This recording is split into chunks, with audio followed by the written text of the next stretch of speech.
Let's get this sports podcast party started, all right?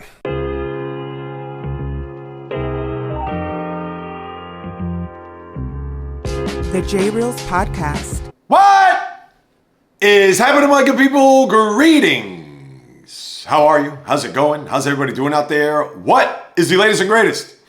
Hope everybody's doing well, feeling fantastic, in excellent spirits.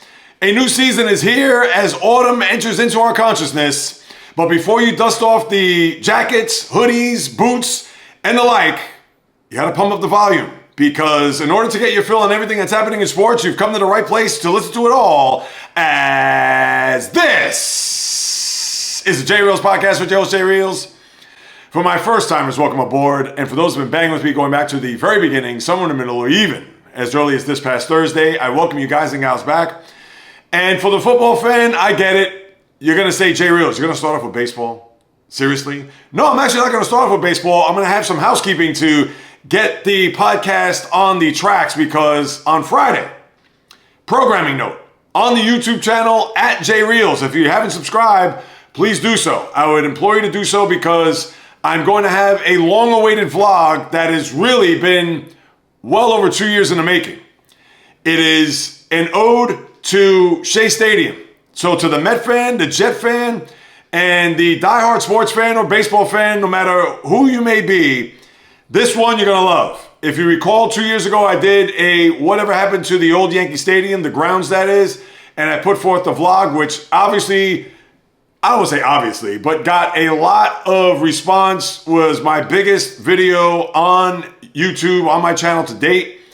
And here I am now piggybacking 2 years later, the old Shea Stadium, the memories that I had, that I grew up with, and not only that, just a little bit of a history, considering that it's now a parking lot to where Citi Field is. So come Friday, I would say around 10 a.m., you'll get the whole video. I'll even put a snippet of it during the middle part of the week, so you got to check my socials, and including the YouTube channel as well. You get a little sample of what's to come there for the vlog, so you definitely keep your eyes open for that. But I have to start off with baseball, people, because the NFL, with fall about to start at 2:19 p.m. this afternoon, or depending on when you're listening to this, we'll have plenty of time to unpack the NFL. And we're still early. Week 3 will be in the books tonight, where Detroit will be in Baltimore. Let's go Lions. As we'll conclude and get ready for a week 4 where you're going to have an international game. And that includes my team, the Steelers. We'll touch on that more on Thursday's podcast. But baseball, 3 weeks ago, I thought you weren't going to get a lot out of September, considering that, yeah, you had a couple of storylines, and yeah, you had teams hanging around, and yeah, you may have a race or two down the stretch. Well, who would have thought that 3 weeks later, that you'd have a scenario revolving 3 teams that have been in the hunt pretty much since the beginning of the season, or so it seems. And there is a slight possibility, one greater than the other, that all 3 of these teams could be on the outside looking in when it's all said and done. One team for sure, which I'm going to get to last, but I have to start off with the big series in the AL West between the Mariners and Astros down in Houston, where the Mariners went in there and took it to the Astros, sweeping them out of the formerly known Minute Maid Park. It's now a Daikin Park, or whatever it is. I hate how they change the names of these arenas, stadiums, buildings, etc. But the Mariners, tremendous job, not only being able to overtake the Astros in the AL West with now a 3-game lead, and even if it just so happens to be that come this time next week, if both teams have the same record, the Mariners do have the head-to-head tiebreaker, so they technically have a 4-game lead with 6 to go, and chances are they're going to cruise to a division title, and good for them. And in the process, a team that could be, and I don't think it's going to be likely, but could somehow, some way squeeze in for a bye in the first round. And as it looks right now, that's going to be the case, unless the Tigers go on a roll, and trust me, I'm going to get to them in a moment. But for starters, the Astros, I cannot figure this team out. Just when you think this team is down and out, dead and buried, they resurrect themselves. And just when you think, oh, wow, you can't mess with that pedigree, they still have those type of players on the team, whether it's the Jose Altuves of the world or a guy like Framber Valdez, or I understand he's hurt, but when he's healthy, Yordan Alvarez, Jeremy Pena, who's won World Series MVPs, etc. But then all of a sudden, they just seem to go belly up. And the Astros, for whatever the reason, even in their building, they have a winning record, but in years past, when games and money's on the line, they do not play well in front of their home fans. As constituted by their recent stretch of not winning at home, if they make it into the postseason, and technically I think they will, but they all likelihood to be on the road to start off the playoffs, which will probably be better for them because they've lost 7 straight home games in their building when it comes to the postseason. So, and here it is now where they needed to win this series. If they won 2 out of 3, they would have had a 1-game lead in the tiebreaker over the Mariners because both teams came into this past series 5-5, dead even in the season series, and now you could put that's up in smoke. So the road for Houston is going to be on the road the rest of the way, pretty much when you think about them having to go to the postseason, etc. But I'm not a big believer in this Astro team. Now watch. They will somehow, some way find their way in because right now the Guardians have the final playoff spot. And because of the tiebreaker, the Guardians are the team that if the season ended today, they would be in the postseason. So the Astros, for all their hard work throughout the summer, for everything that they did leading up to this past Friday, and for them to get swept the way they did, shut out in Game 1, they had a dramatic end to that Game 2 on Saturday where it was 6-4. They had a runner on first where Victor Robles played like Superman, diving into the outfield from right field to make a catch, and they doubled up the player at first to end the game. And then last night, beat the brakes off of the Astros to where Cal Raleigh got his 58th home run. And the Astros now with their tail between their legs. So the division is shot. And right now, the wild card is pretty much all they have left. But with the way that the Guardians are playing, and they're on a serious run, despite them losing that final game in Minnesota yesterday, but they have their sights set on a division, which I'm sure they're going to look at and say, well, yeah, let them go for a division and hopefully we could get the wild card. But then now that's going to lead to the second team that I want to discuss, and that being the Detroit Tigers, because the Tigers are a team that have been in first place pretty much since day one and actually had a 12.5-game lead as late as August 25th. So it hasn't even been a full month to where the Guardians are now just 1 game behind.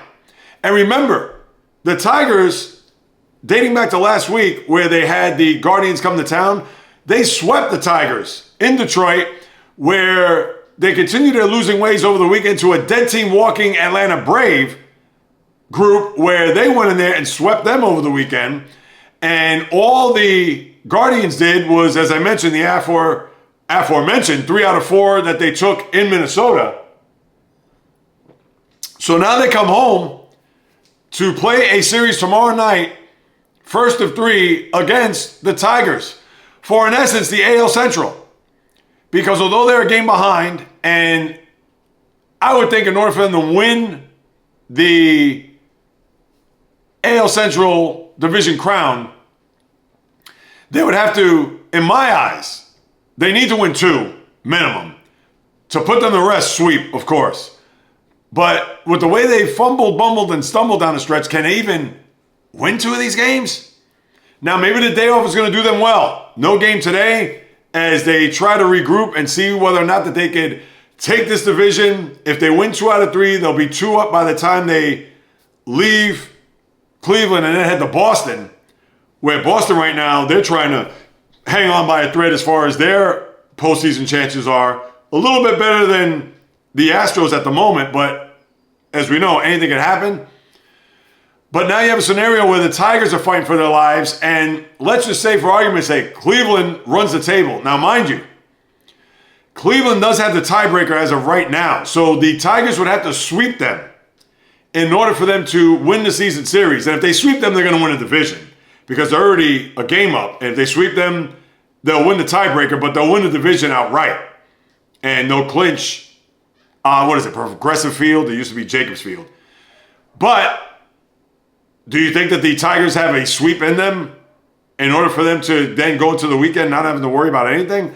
I don't think so, but the Tigers, let's say they falter here and lose 2 out of 3, which means that if they do so, they'll be tied with the Guardians heading into the weekend. And of course, the Guardians have the tiebreaker, which would put the Tigers into the wild card mix. And then you have to think where the Astros lie along the lines there. And I'll get to the schedule, at least for the early part of the week. And of course, when we get to Thursdays, we'll talk about the weekend. But for the Tigers, they could also be out of the playoffs altogether.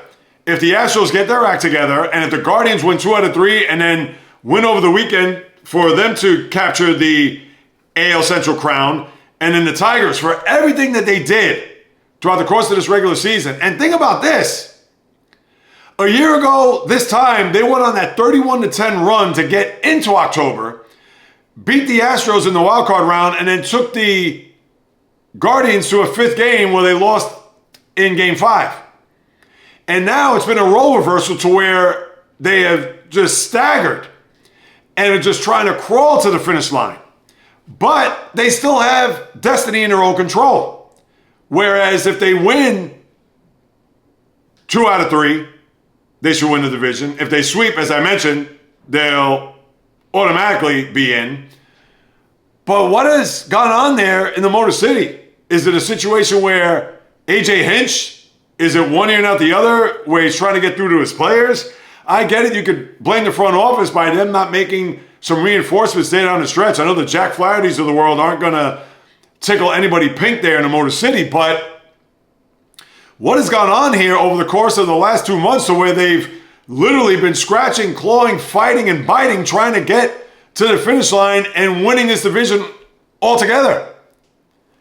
I don't get it, but at least they have destiny in their own control, as I mentioned, and if they take care of business against the Guardians, they don't have to worry about the weekend. Now, speaking of taking control in their own destiny, to get to the third team, it does not apply to my beloved New York Mets, which it did for the prior 170 days leading up until yesterday. And there are 5 reasons, as I try to break this down as succinct and concise. I can't even get my words out right. Speaking of regrouping, I need to regroup here because this is going to be one where I don't know what direction this is going to go. But I will say this right out of the gate. And yeah, I'll get to those 5 reasons. But the Mets aren't making the postseason. They're not. I have little to no faith. And that little is about 0.1%. This Met team is going to end up being a colossal disappointment. And I'm not saying this to bring a reverse jinx. I'm not saying this to think that all of a sudden now they're going to have a winning streak and make me look bad, because I hope I'm wrong. But let's put this puzzle together, because here's a Met team that on the road, they are 12 games under 500. Actually, 13 games under 500. I take that back. They're 31-44. Where I thought going into the final homestand that if they went 6-3, and that's all they needed to do, they would still be in control of their own destiny, as I've said countless times here over the last few minutes. But not only did they lose 2 out of 3 to a Texas Ranger team that, forget about them, they're done.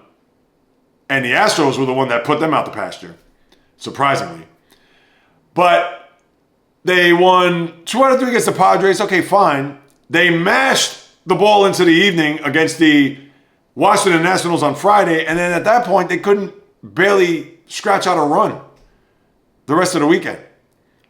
And they've been playing sloppy baseball, errors here, throwing errors there, just fundamentally sound, just flat out awful. And now do you expect for me to this team to all of a sudden right the ship and win 4 of the next 6 or 5 of 6, which they're probably going to need in order for them to get in? Because they go to Chicago tomorrow, day off today. But they had a day off last Monday and they won 2 out of 3 against the Padres. Is that going to be the recipe and for all of a sudden then to go on this run? I think not. So now they're going to go to Chicago, which, by the way, did the Mets no favors. Because what did they do? They went to Cincinnati for 4 games and they got smacked around the ballpark and got swept. So now all of a sudden the Cubs are going to lay down for the Mets. And the Cubs have nothing to play for. They have the 4 seed locked. And let me just double check that because I know they had a 4-game lead.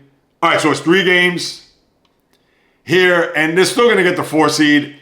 So the Padres, could they overtake them? They could. But with 6 games to go, I don't think that's going to happen. Now, with the way this September's gone, who knows? Watch the Padres get the 4 seed and the Cubs will be the 5.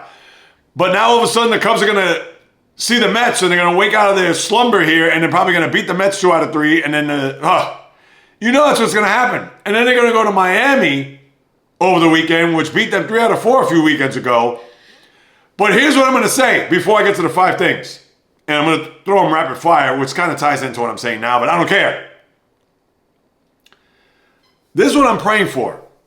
This Met team better not, I repeat and underline, better not take me to the precipice, which means that after Saturday's action, whether they have a 1-game lead or they're tied, which means that they have to either win to get in on Sunday, or if they're a game up, they'll lose. You know what I mean? I don't want them playing for a wild card spot, which is probably going to be the likelihood that Sunday. Because the last time I remember on a Sunday that this happened, especially against a Marlin franchise, you have to go back to 2007 and 08, which I understand that happened at Shea Stadium. And I talk about it on the vlog, people, so to bring up bad memories and not to bring up bad juju. But they lost to the Marlins in those 2 games in 07 and 08. And then they're going to play this Marlin franchise again, where you know they're going to want to do anything and everything to get the Mets out of the postseason. So like I said, it better not come to Sunday. Because if it does, the Mets will not get out alive. I can promise you that. And if I'm wrong, I'm wrong. I'll own up to it. But do I have any faith that that's going to happen? Meaning that the Mets are going to get that final playoff spot and get into the tournament come a week from tomorrow? There's not a snowball's chance in hell that that's going to happen. Because A, the Mets can't win on the road.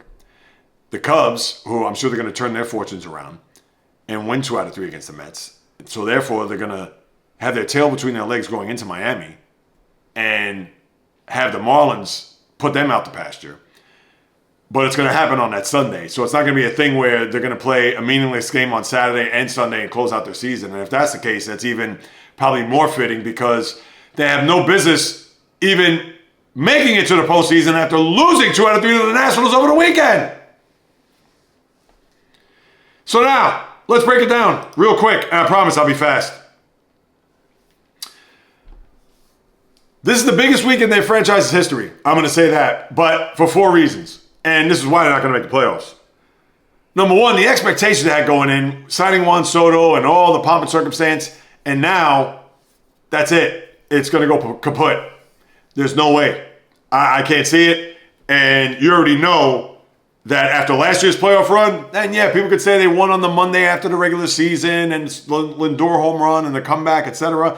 That's not happening this time, people. It is not. So therefore, it's a situation where they are going to end up going home and there's going to be hell to pay, which is number 2.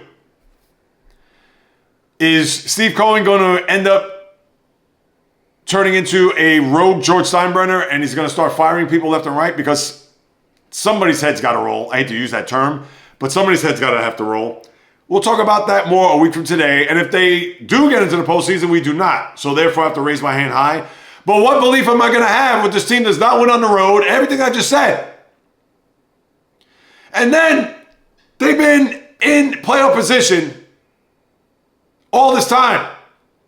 Similar to 2022, when they went into Atlanta with a 1-game lead in first place the whole year. And what did? They split the bit. And therefore lost in the wild card round to San Diego. That's why this team's not going to make the playoffs this year.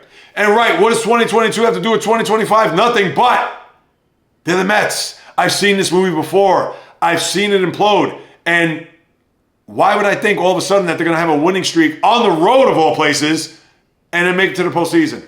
Please, I'm waiting. Still waiting. Not going to happen. And then, I understand we got to wait till next week for this. And the 6th spot was number 3, by the way. So the expectation is number 1. Number 2, they can't win on the road. Number 3, they've been in the 6th spot all year long, and they're this close to they're this close to losing it.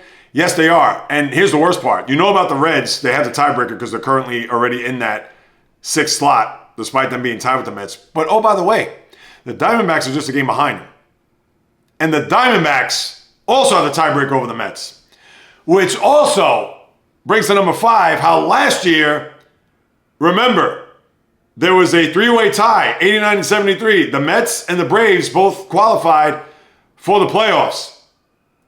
Watch the Diamondbacks, who are on the outside looking in with the same record last year, watch them get that final spot. Now, I don't know what the tiebreaker is. I know that the tiebreaker between Reds, Giants, Mets would go to the Reds. I don't know about Reds, Diamondbacks, Mets if it goes to the Diamondbacks. So just keep that in mind. But why should I be hopeful? Why should I have faith in this team? But one more time before I move on, I better not get to Saturday night and the Mets are still alive for a postseason berth on Sunday, because I will have absolute zero expectations of them winning based on the movie I've seen before, and especially if they need help from other teams. Lord help me, because next week's podcast is going to be lit times 10. I can promise you, if they don't make it to the postseason. And as far as the rest of the schedule here, or I'll get to the schedule, but as far as anything else, Dodgers, they should be in cruise control here. They right now lead their NL West by 3 games. So I'm not thinking that they're going to blow it. And remember, they have the tiebreaker against the Padres, so that's 4 games when you think about it. And other than that, we talked about everything else. Yankees-Jays interesting, because now that the Yankees are 2 games, but 3 back because Toronto has the tiebreaker. But the Yankees play the White Sox, who they'll beat up on, and the Orioles, who they just beat up on 3 out of 4 in Baltimore, where Toronto has to play Boston here over the course of the next few days. And I believe they play Tampa to close out their schedule. Let me just double check.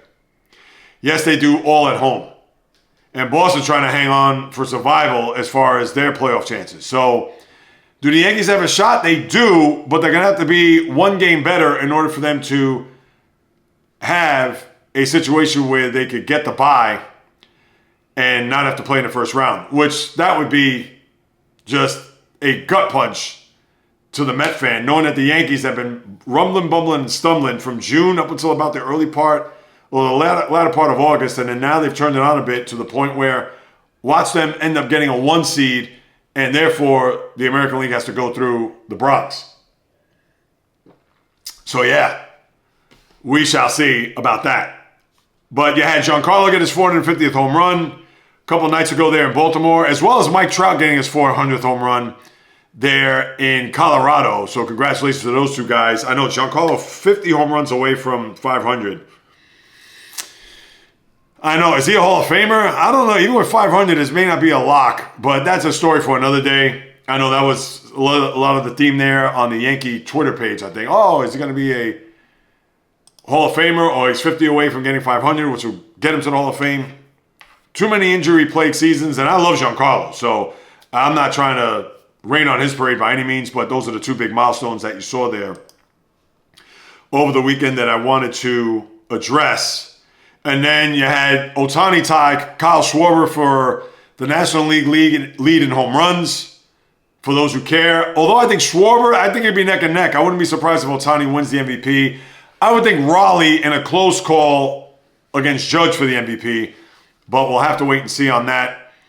And yes, as far as Ohtani goes, are they going to put him in the bullpen? They're considering him to be a reliever, which would be interesting, but that we still have another week or so to go, and we'll touch on at that time. But as far as the schedule here for the early part of the week, for the games that really matter, people, are as follows. Now, this is for divisional purposes. You know about Boston, Toronto, Yankees hosting the White Sox. We know about Mets in Chicago to play the Cubs. Cincinnati hosting Pittsburgh. Ugh.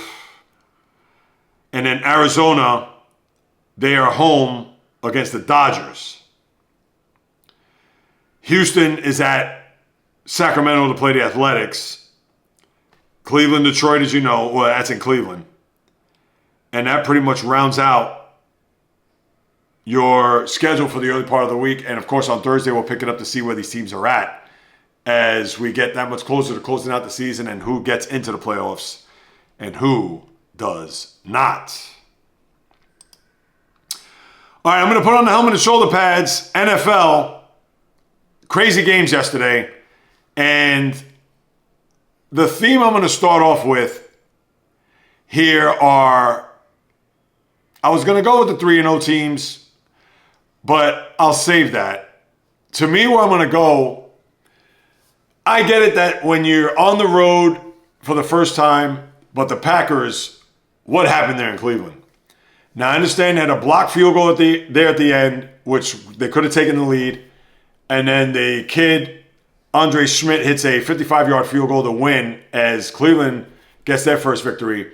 But that was not only a surprise, but that knocked the Packers off of the perch there a little bit. Not only because it knocks them off the ranks of the undefeated, but yeah, everybody was breaking out the pom-poms for them as, oh, Packers this, Packers that. And yes, impressive over the first 2 weeks, but now they get knocked down a peg.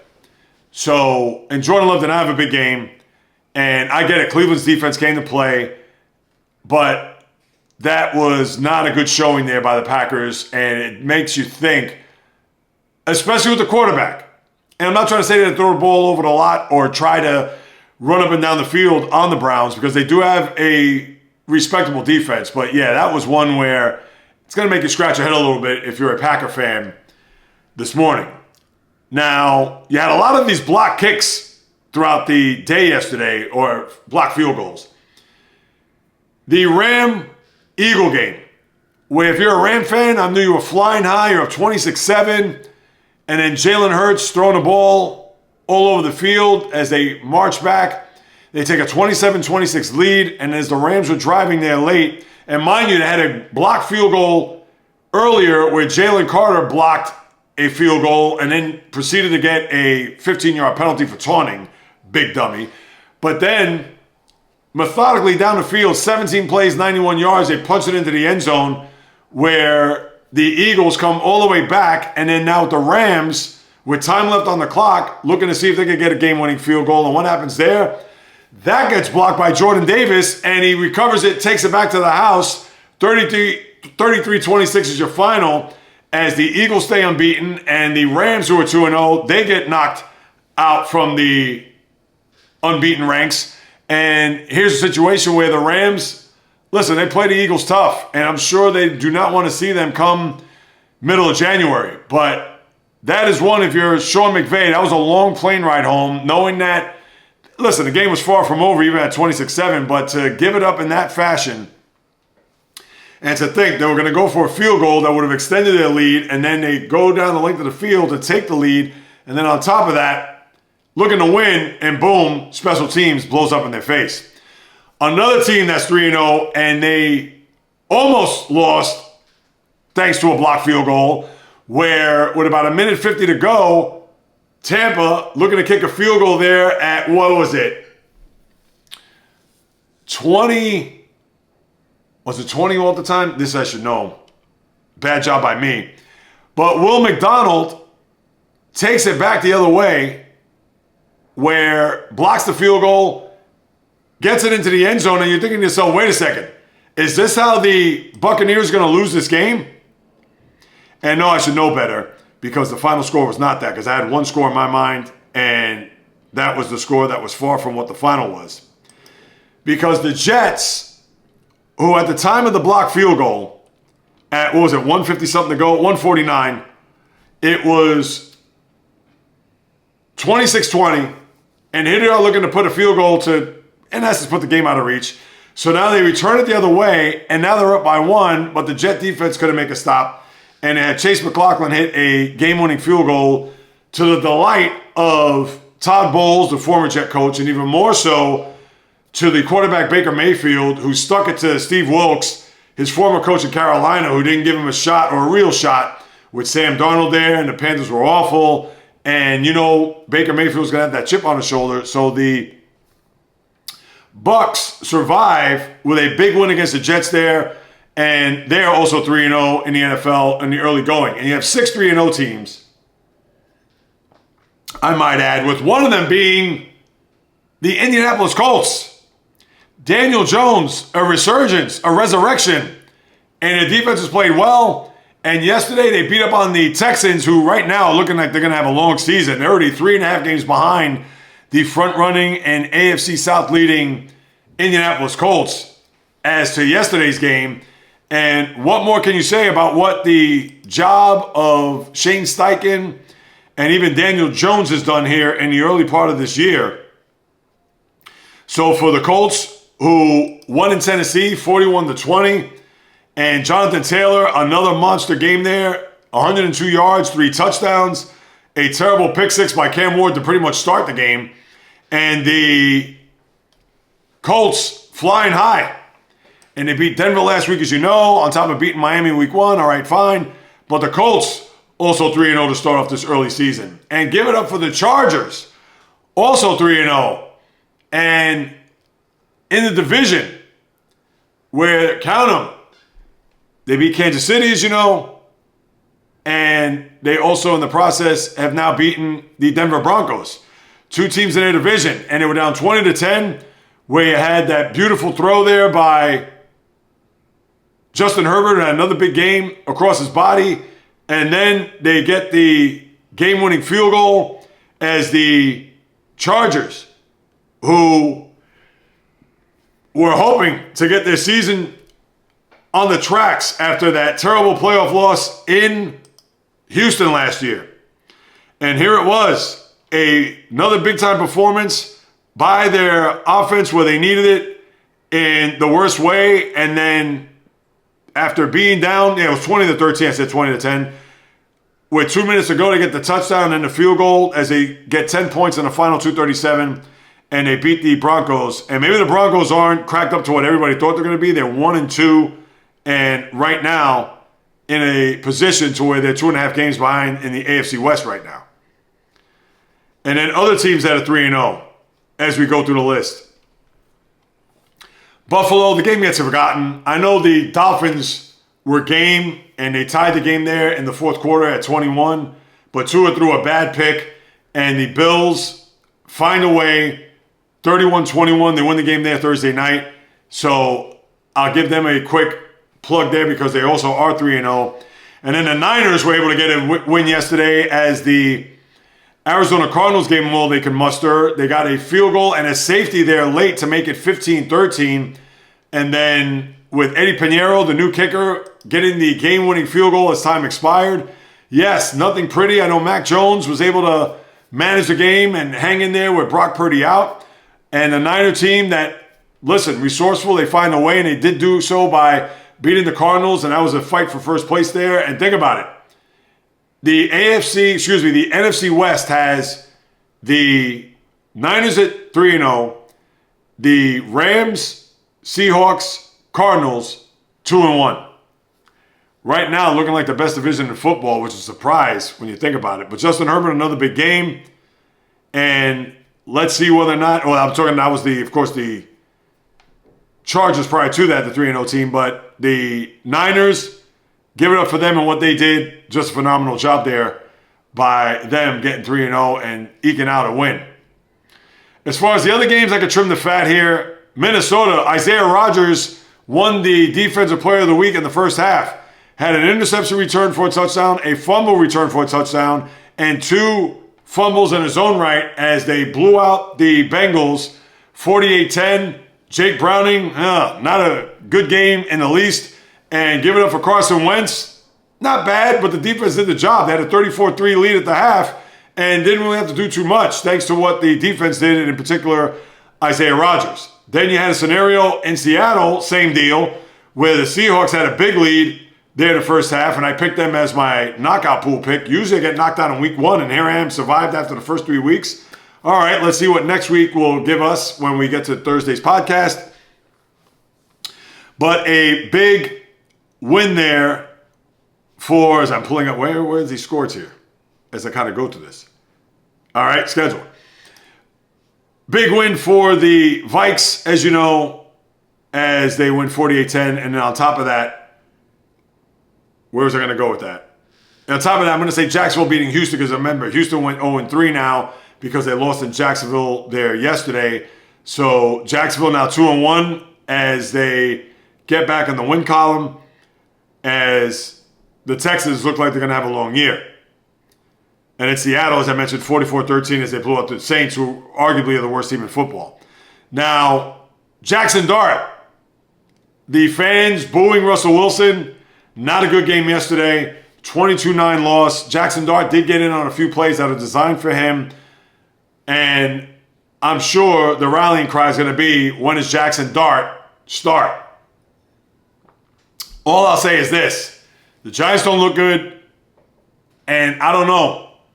Their schedule is not easy in the least. Maybe against the Saints there, but then they have the Eagles 2 of the next 3 weeks. I don't know if you want a Jaxson Dart starting against the Eagles there. But yes, it's not looking good there for the G-men as the Chiefs get their first win of the year, albeit against an inferior opponent. How about Caleb Williams? 4 touchdowns, throwing the ball all over the lot, looking like an all-pro. And Dallas, back to the drawing board for them. Bad loss there in Chicago as the Bears win 31-14. What more can I say for Caleb Williams? He almost threw for 300 yards and 4 touchdowns. That's all you need to know about them getting their first win. Carolina beating up on Michael Penix and the Falcons. Penix actually got benched for Kirk Cousins, but Penix still has a starting job, which I don't know what that means for their fan base because the Falcons, who had a very impressive win in Minnesota the week before, right now spit the bit there in Carolina as they got shut out, and Bryce Young and company put together a good game for them to get their first win of the year, so kudos to them. No Jaden Daniels, no problem, as Marcus Mariota filled in and did a number on the Vegas Raiders, beating them 41-24, and they're going to have a long year, the Raiders, right now. I mean, think about it. Raiders, even with Pete Carroll at the helm, 0-3. No, they actually won the first game. I take that back because they did win on the road, the Raiders, in their first game at New England, but lose the next 2. And let's see how Pete Carroll and company are going to piecemeal this together because that was a bad performance there in the nation's capital. Then you have, let's see as I go through it. Yeah, we're talking about New York, Tampa, Houston, Indy, Green Bay, Indianapolis, Tennessee. I guess I went through all the games. No, well, the one game I did not get, and I always say for last. The Steelers forced 5 turnovers on the New England Patriots, and they needed every one of those because 2 of those happened inside the 5-yard line where Drake May, who was actually good for the game, but threw a dreadful pass. And that was when they were knocking on the door. And then later on, Ramondre Stevenson, after a Steeler turnover, fumbles the ball while going into the end zone. Steelers recover. And then Drake May, with the game tied at 14-all, as they were driving deep into Steeler territory, they get the fumble from Nick Herbig, the recovery by T.J. Watt, and then they march on down the field, the Steelers that is, to punch it into the end zone with Calvin Austin. They win 21-14 as the Steelers survive there in Foxborough. And listen, not overly impressive offensively. Aaron Rodgers was pedestrian, but a win is a win. You don't throw it back. And for New England, tough loss there because that's a game that they, I'm not going to say should have won, but certainly could have won if the turnovers didn't hurt them. And the turnovers came at just inopportune and costly times, as I just detailed, twice in the red. And then when they were marching, if they would have tried to get a score there, whether by field goal or by a touchdown, that could have changed the whole complexion there and how the Steelers would have operated offensively. But as it was, they get out of Dodge with a win. You don't throw back these wins, people, as you know. So they move on 2-1 while the New England Patriots are now 1-2. And that's pretty much your NFL for week 3. You got the game tonight there, as you know, between Lions and Ravens. And that pretty much wraps up the NFL. Is there anything else to discuss? I know you had a lot of injuries there yesterday where James Conner, the running back, could be done for the year with an ankle injury. I believe he's already been announced that he's done. So just a terrible break for the Cardinals, as they're not going to have their starting running back. Then you have Najee Harris, carted off with an Achilles injury. No confirmation whether or not it's a rupture or torn. Funny, those are two ex-Steeler running backs right there. So you have that. And then CeeDee Lamb had to leave the game with an ankle injury, although he downplays it, but let's see what that comes out. The MRI, I believe, is set for today, but nothing in stone as to when it'll be released, but I'm sure we'll find out sooner than later, on his status moving forward, because the Cowboys certainly need him if they have any chance to win, especially offensively. But that is your NFL.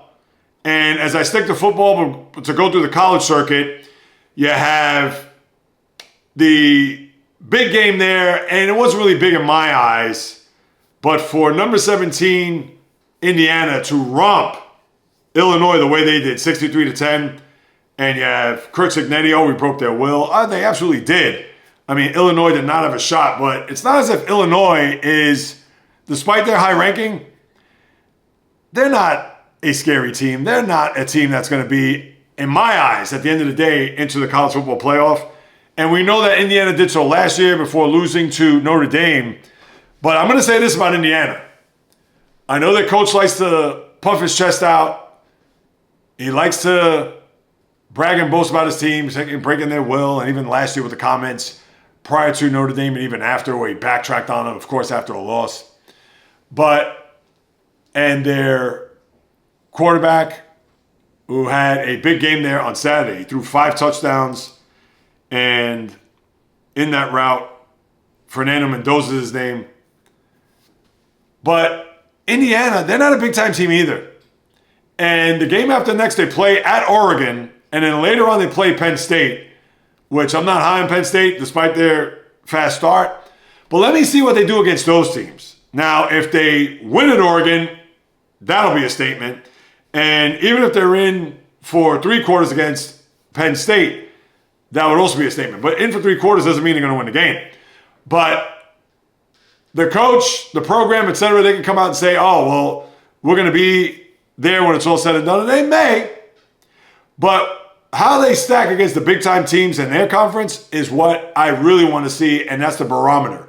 And like I said, the game after next, with Oregon coming in, that's where we're going to wait and see whether or not they belong in that upper echelon of the top 12 teams, and therefore get themselves into the dance and a shot at the college football playoff.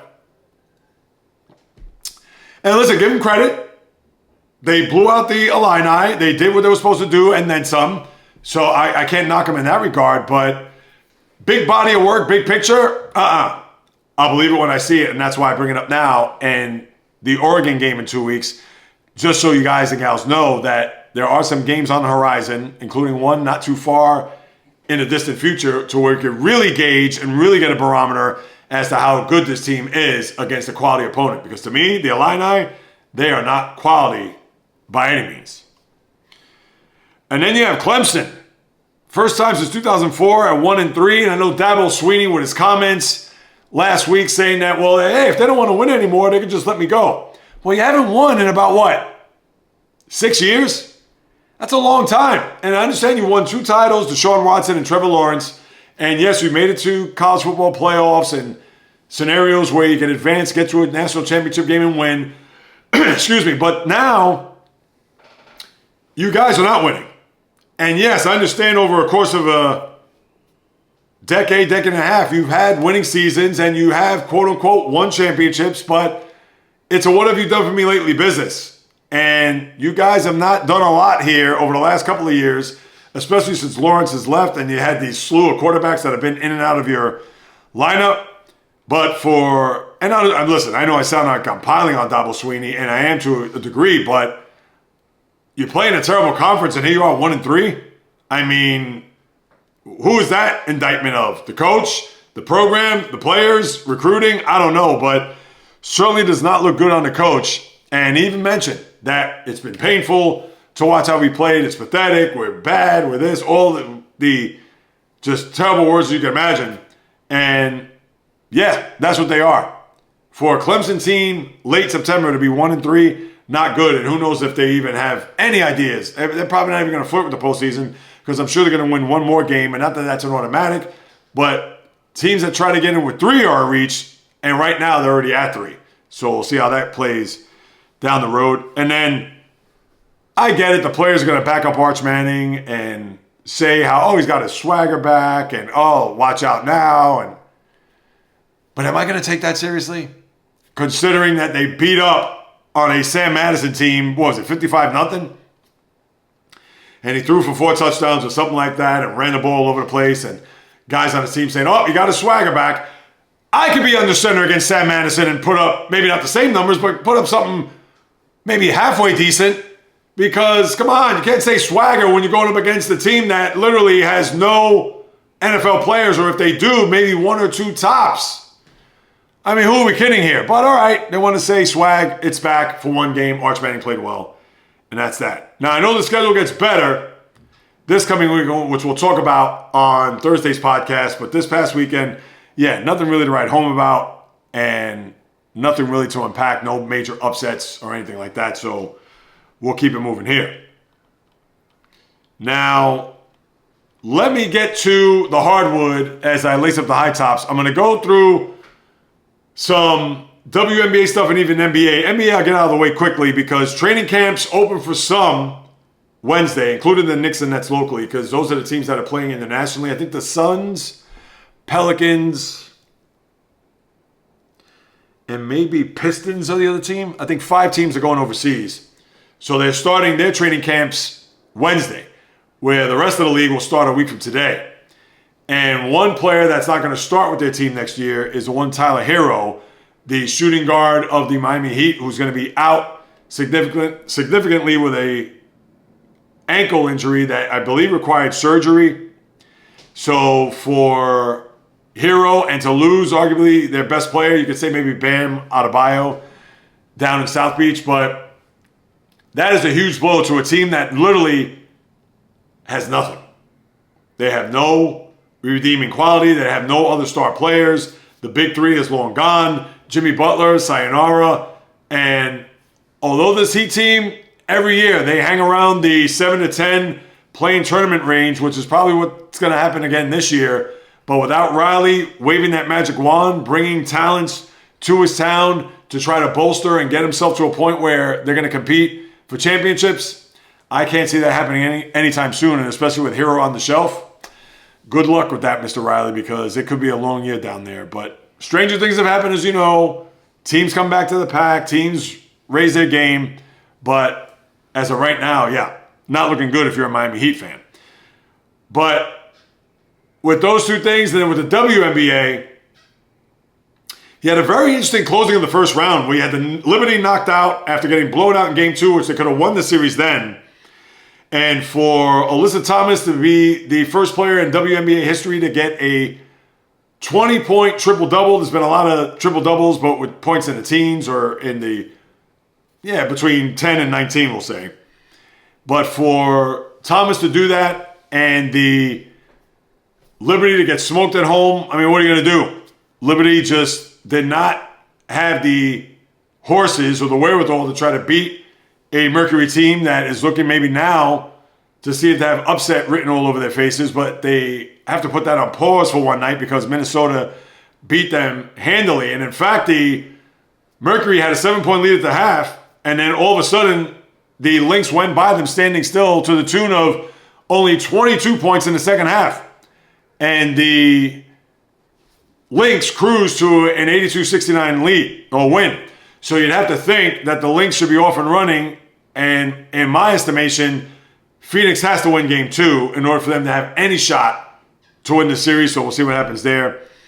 And then Asia Wilson tied a playoff career high 38 points, and also her back-to-back and 4th straight MVP award of the league. Now, the one thing, they almost got upset by the Aces there, or excuse me, by the, I should say, let me rewind that. I'm all over the place here, people. The Aces actually won their game against Seattle on Friday or Thursday night, because that was a situation, do or die game 3, and Seattle came back and won game 2, and they had to eke out a win thanks to Jackie Young making the late basket, and they won by 1 point, and therefore completed the first round with a little bit of intrigue, but then it became a lot more intriguing because the Atlanta Dream, where a lot of people thought they were going to advance in the next round, lost to the Indiana Fever, and no Caitlin Clark, of course, to where Aaliyah Boston got the go-ahead bucket with 7.5 minutes left in the game, and then the inbounds pass, which was intercepted by Lexi Hull, to secure the Fever win and upset series over the Atlanta Dream. And then now you have a scenario where the Fever, who are going up against the Las Vegas Aces, and here I got my words minced here. What happened last night?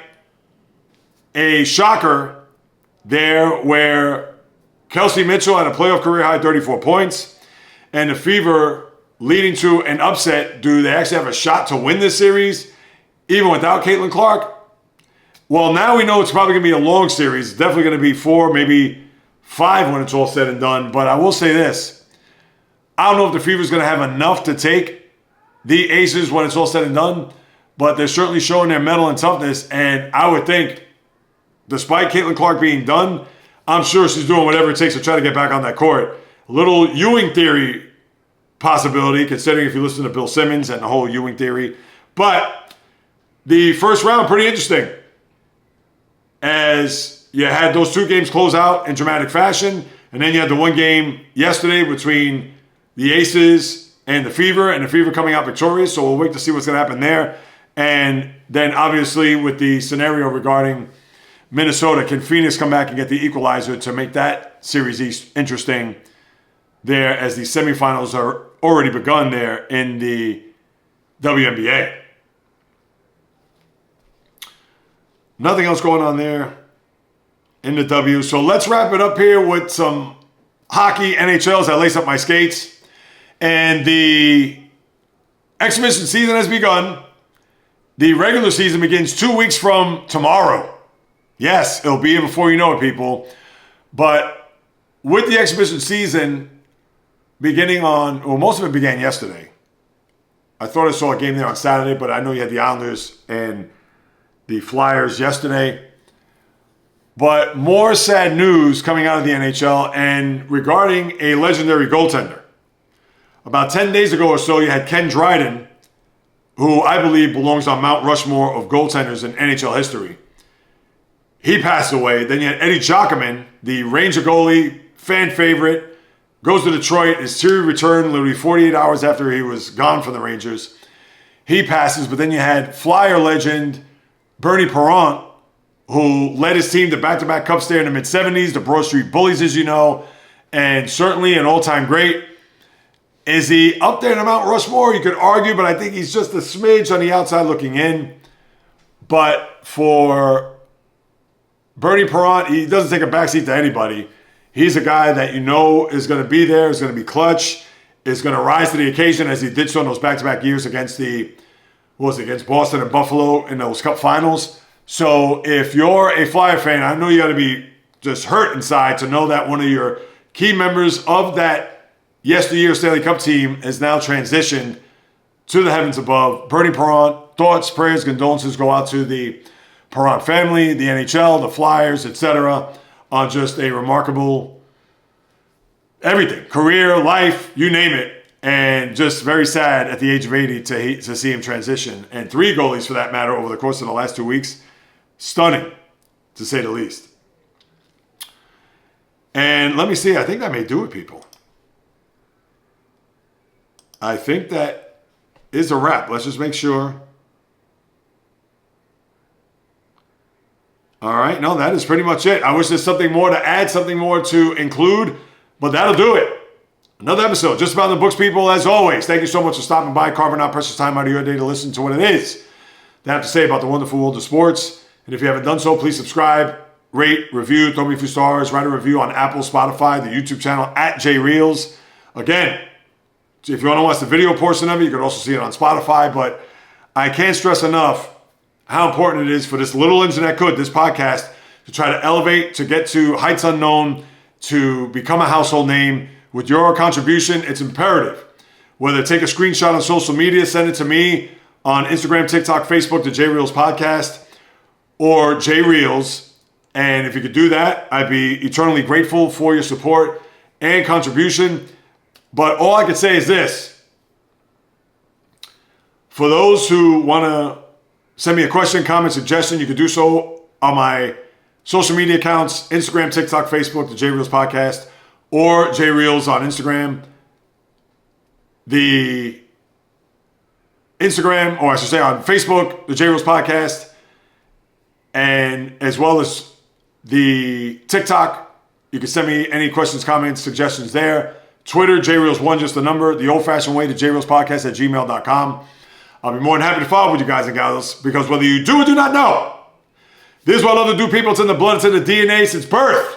Talking sports on a highly passionate, highly energetic level, because where else are you going to get everything that I just discussed over the past hour to deliver in front of this camera and microphone, as I do each and every time, with nothing but fire, energy, passion, fury, with my thoughts, opinions, critiques, praise, analysis, feelings on anything and everything that happens on the world of the diamond, ice, gridiron, hardwood, golf course, racetrack, tennis court, boxing ring, octagon, you name it. From my lips to your ears, from my heart to your soul, from where I am to wherever you are, the JAYREELZ podcast always comes correct, direct, and in full effect. From the South Bronx, the Southeast, the South Central, the South Pacific, and all points beyond, peace, love, and God bless everybody. And until next time on the JAYREELZ podcast, on the foot, baby.